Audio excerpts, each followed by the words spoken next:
হ্যাঁ জেমিনি, তুমি কি আছো এখনো? হ্যাঁ, আমি এখানেই আছি। তুমি কেমন আছো? হ্যাঁ, আমি ভালো আছি। আমি তোমাকে কিছু প্রশ্ন করতে চাই।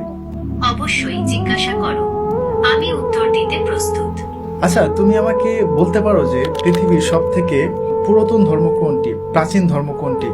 পৃথিবীর প্রাচীনতম ধর্ম কোনটি তা নিয়ে ঐতিহাসিকদের মধ্যে কিছুটা বিতর্ক রয়েছে। তবে সাধারণভাবে হিন্দু ধর্মকে সব থেকে পুরনো ধর্ম মনে করা হয়।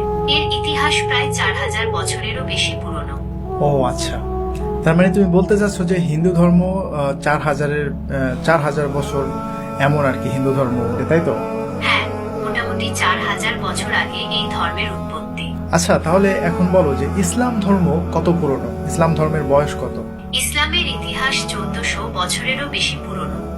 এটি 7ম শতাব্দীতে আরবে মহানবী হযরত মুহাম্মদ শাহরের মাধ্যমে প্রচারিত হয়। ও আচ্ছা, আপনারা এখনই কেউ ভিডিও স্কিপ করে যাবেন, ভিডিওটি শেষ পর্যন্ত দেখুন, অনেক কিছু জানতে পারবেন। আচ্ছা, তুমি কি হযরত ইব্রাহিমকে চিনো? ইব্রাহিম কে কে ছিলেন বলো তো? ইব্রাহিম ছিলেন একজন নবী এবং রাসূল। তিনি ইসলাম, খ্রিস্টান এবং ইহুদি ধর্মে একজন গুরুত্বপূর্ণ ব্যক্তিত্ব। মুসলিমরা তাকে আল্লাহর একজন প্রিয় বান্দা এবং ইসলামের একজন গুরুত্বপূর্ণ নবী মনে করে। আচ্ছা, তাহলে আমাকে বলো হযরত ইব্রাহিম থেকে এখন পর্যন্ত এই সময়টা কত সময়? হযরত ইব্রাহিম থেকে বর্তমান সময় পর্যন্ত প্রায় 4000 বছর। আচ্ছা, তাহলে হযরত নূহকে তুমি চিনো? হযরত নূহকে? হ্যাঁ, হযরত নূহ ছিলেন একজন নবী এবং রাসূল। তিনি আল্লাহর আদেশে একটি বিশাল নৌকা তৈরি করেছিলেন এবং সেই নৌকায় বিভিন্ন প্রাণী ও মানুষকে বাঁচিয়েছিলেন। হযরত নূহ এর সময়কালে মহাপ্লাবন হয়েছিল, যা ইতিহাসে একটি গুরুত্বপূর্ণ ঘটনা। আচ্ছা, তুমি আমাকে আরেকটি বিষয় বলো যে পৃথিবীতে মূর্তি পূজা কবে থেকে শুরু হয়েছে? পৃথিবীতে মূর্তি পূজা ঠিক কবে থেকে শুরু হয়েছে তা স্পষ্ট করে বলা কঠিন। তবে ঐতিহাসিক ও প্রত্নতাত্ত্বিক প্রমাণ থেকে জানা যায়, প্রাচীন মেসোপটেমিয়া, মিশর এবং ভারত সহ বিভিন্ন সভ্যতায় খ্রিস্টপূর্ব কয়েক হাজার বছর আগে থেকেই মূর্তি পূজার প্রচলন ছিল। আচ্ছা ঠিক আছে, আনুমানিক এর বয়সটা কত হবে? আনুমানিক খ্রিস্টপূর্ব 5000 বছর আগে মেসোপটেমিয়ায় প্রথম মূর্তি পূজা শুরু হয়েছিল বলে মনে করা হয়। ওকে, হযরত নূহ থেকে এখন পর্যন্ত এই সময়টা কত সময়?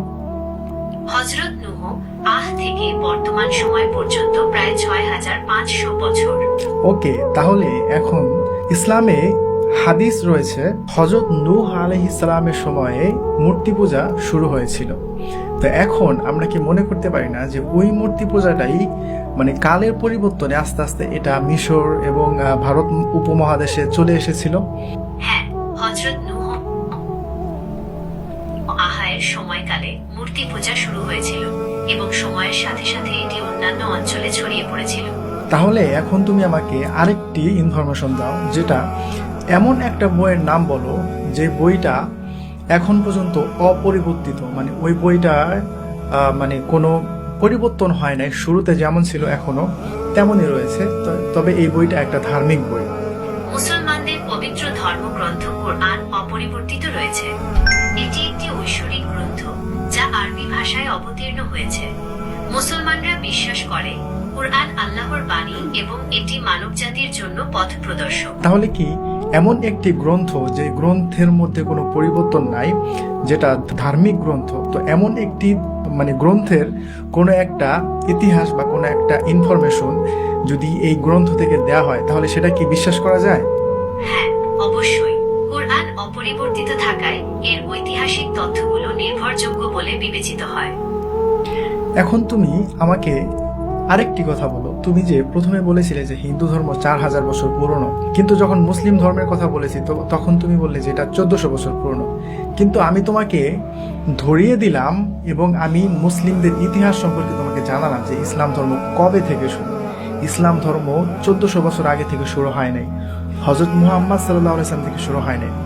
ইসলাম ধর্ম তুমি ঠিক বলেছ। ঠিক আছে, আমি বুঝতে পেরেছি। তুমি ইসলামের ইতিহাসের সময়কাল নিয়ে জানতে চেয়েছিলে।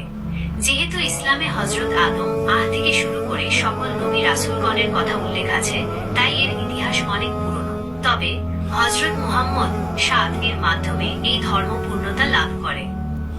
হ্যাঁ, এটা বলা যায় যে হযরত মুহাম্মদ সাল্লাল্লাহু আলাইহি সাল্লামের হাত ধরে ইসলাম ধর্মের যে পূর্ণতা সেটা লাভ করে, কারণ হযরত মুহাম্মদ সাল্লাল্লাহু আলাইহি সাল্লামের পরে আর কোনো নবী আসবে না এবং এখানে ইসলাম সম্পূর্ণ করে দেওয়া হয়েছে। তবে ইসলামের শুরুটা হচ্ছে হযরত আদম থেকে, নূহ, ইব্রাহিম, তারপরে হযরত মুহাম্মদ সাল্লাল্লাহু আলাইহি সাল্লাম, আর অনেক মাঝখানে অনেক নবী রাসূলগণ